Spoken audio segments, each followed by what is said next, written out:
Today it's all about apples. Every time I bring my apple crisp recipe to Euchre Club or Pinnacle Club or the family gatherings, people want the recipe and it always gets eaten. So I'm going to demonstrate how I do it for you today. I'm using Gala apples.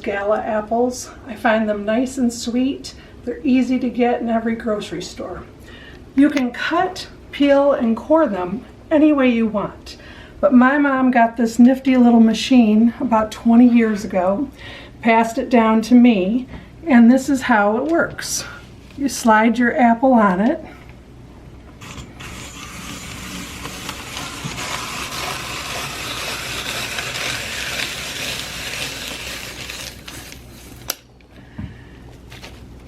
And the whole thing is cut, cored, and sliced.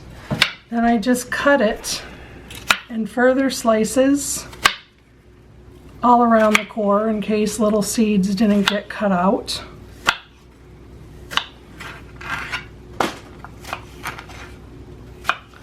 And I put it in a bowl with the rest of the apples, which I've already prepared for you. Now this part is a little bit controversial. I microwave my apples after I've done this. And the reason I do that is because people that I serve this to, especially my husband and my son, seem to really like their apples well done in the crisp. My grandma and my mom would probably shudder to think that I do it that way. But I nuked these in the microwave for about 7 to 10 minutes, and it makes them nice and soft going into the recipe. So we'll set those aside for right now, and let me clean up. The next thing I do is I prepare the apples with the various spices. I'm using about 1/4 cup of sugar. If you have granny apples or an apple that's more tart, you may want to use a little bit more sugar. These Galas are pretty sweet already. I'm also mixing in about the equivalent of 2 tablespoons, maybe a little bit more, of flour. The flour helps to absorb some of the juice from the apples, and in doing so, your apple crisp will get nice and crisp and won't be sitting in apple juices. Then I add what I usually think of about 1 or 2 teaspoons of cinnamon. I don't usually measure. Some ground nutmeg.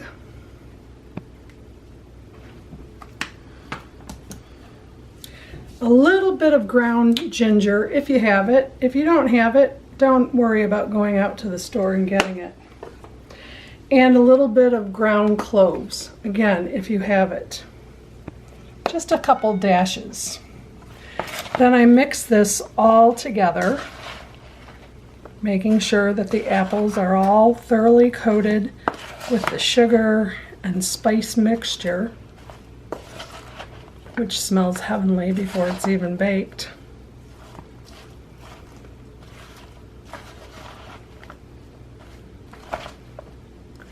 And I often will taste one.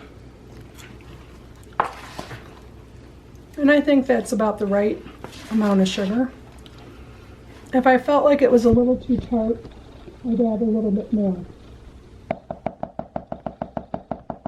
So let's set that aside. Prepare for you the crisp topping.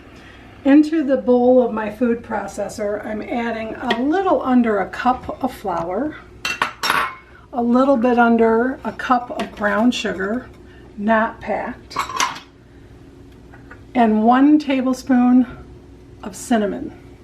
If you don't like cinnamon, you can use more or less to your taste. In addition to that, I add a dash of salt. Again, something I learned from my mom and grandma, that those dashes of salt bring out the flavor of the apples and the sugar. Then I've taken a 1/2 stick of butter, which is about 1/4 cup of butter, and I've cubed it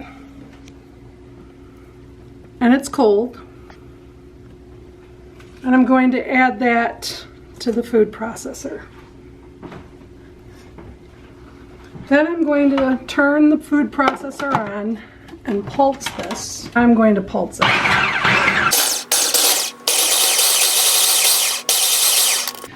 After I've pulsed it, I check it to see if it needs more butter or if it's staying in little clump pieces. If it's staying, as this is, into little clumps of pieces, I don't add any more butter. If for some reason it wasn't staying in little clumps, I'd add more butter.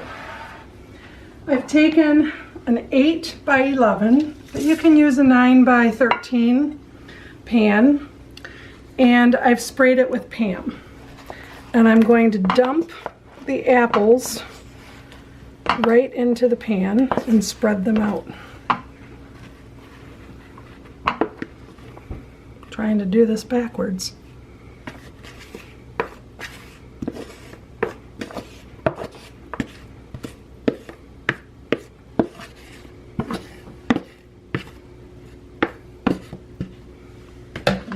Now I spread them out.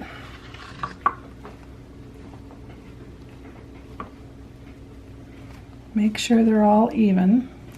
If you want to add nuts to your topping, you can chop up some walnuts and add them after you've pulsed the topping. Pecans would be good too. Now I'm going to take little clumpfuls and see how I've clumped it up in my fist. I'm going to put it all over the apple topping, the prepared apples. I grew up with apple trees. My grandma had apple trees, pear trees, and peach trees.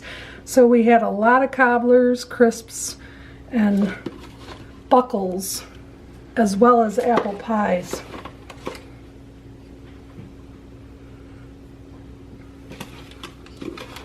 If you don't have a food processor, of course you can use a pie wedge, pie cutter, to cut the butter into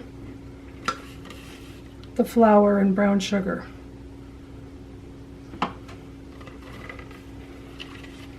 Once that is prepared, it will go in the oven at 375 for between 40 and 50 minutes, or until it's nice and bubbly and caramelized. The apple crisp has cooked for about 50 minutes, just as I thought, and it's cooled down for just a few minutes. And I'm going to serve some up. As you can see, it's still steaming hot. Apples are nice and glazed. There's no liquid that's in the pan that it's soaking in. I would normally serve this with a little bit of whipped cream, which is what I'm going to do now. Or you can do vanilla ice cream. My dad loved vanilla ice cream with it. And that is apple crisp.